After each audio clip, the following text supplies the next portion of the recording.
Bugünkü mövzu çox böyük mövzudur, çox vacib mövzudur. Çox təəssüf ki, vaxt azdır. Mən ancaq bir neçə sözlə, cümlə ilə mən çalışacağım ki, öz fikirlərimi ifadə edeyim.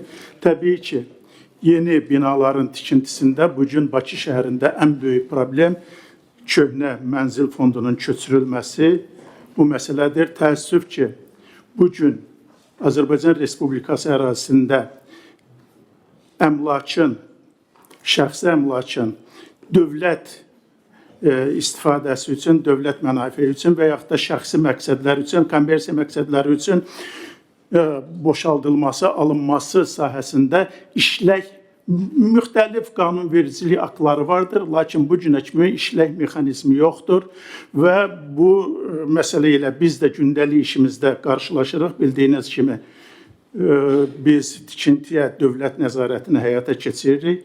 Bəzən, onu mən boynuma da alıram ki, bəzən göz yummalı oluruq, bəzən əslində tikinti sahəsi tam boşaldılmayınca orada tikinti şirkəti həmin əraziyə girib hər hansı bir iş apara bilməz.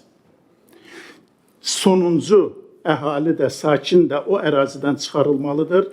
Yalnız sonra başlamaq olar tikinti işlərinə.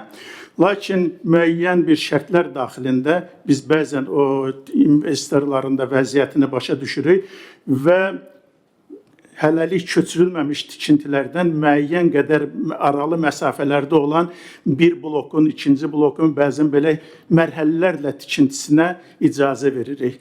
Lakin bəzən elə olur ki, bu müvəqqəti icazə o qədər vaxt aparır ki, digər sakinlər köçürülmədən artıq binaların bəzi bloklarının tikintisi başa çatır. Tikinti şirkəti məcburdur artıq o birlərə yaxınlaşırlar və çox böyük problemlər yaranır. Mən elə bilirəm ki, birinci növbədə bu hər hansı bir işlək mexanizmin yaradılmasıdır. Mən burada bir çox dövlət qurumlarının nümayəndələri iştirak edir, bizim millət vəkillərimiz iştirak edir. Mən elə bilirəm ki, bu məsələni Zahid müəllim qaldırmaq lazımdır və bu məsələni həll eləmək lazımdır. Və mən çox sevinirəm ki, bugün artıq Azərbaycanda Mediasiya Şurası və Qiymətləndiricilər Palatası da artıq fəaliyyətə başlayıbdır, neçə müddətdir. Mən elə bilirəm ki, bu məsələlərdə onların fikrini öyrənmək həm maraqlı olardı, gələcək sənədlərin hazırlanmasında, həm də onların çox böyük rolu olacaqdır bu problemlərin aradan qaldırılmasında. Mən bugün fürsətdən istifadə edərək daha bir məsələni, bu çoxlu tikinti şirkətləri burada iştirak edirlər, qaldırmaq istəyirəm. Mənzil fondunun idarə edilməsi. Bugün Bakı şəhərində mövcud mənzil fondunun hardasa ancaq 7-8%, bəlkə də ondan da az hissəsi artıq dövlət mülkiyyətindədir. Mənzil fondunun hardasa 93-94% artıq özəl şirkətlərin və yaxud da ki, insanların mülkiyyətindədir. Lakin bu günə qədər dövlətin bu mənzil fondunun idarə edilməsində rolu yalnız yerli orqanların yanında olan JEK-lərin, mənzil idarələrinin işi, fəaliyyəti ilə həyata keçirilir. Artıq biz o dövrü çoxdan geridə buraxmışıq.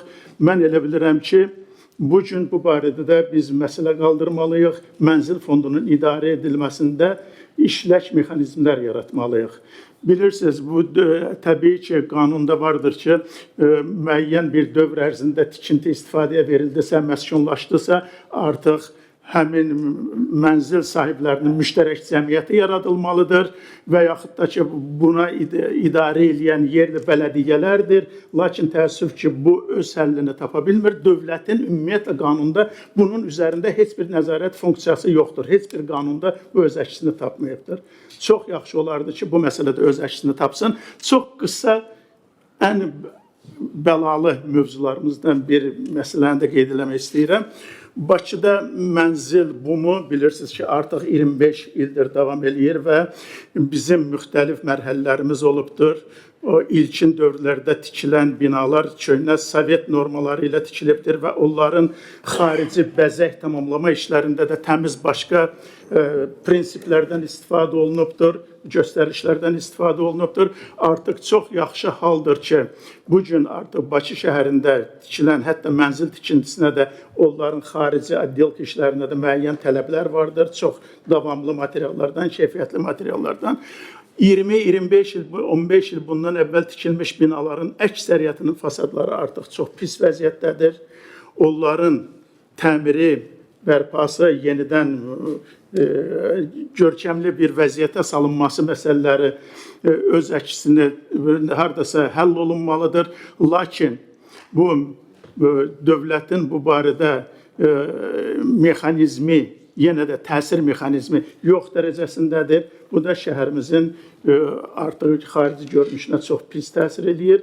Ona görə də bunların da mən elə bilirəm ki, qanunvericilik səviyyəsində onların idarə olunması məsələsi həll olunmalıdır ki, bu idarə edici orqanlar tərəfindən eyni zamanda bu mənzil fondunun saxlanması məsələsi özə idarə olunmasını tapsın.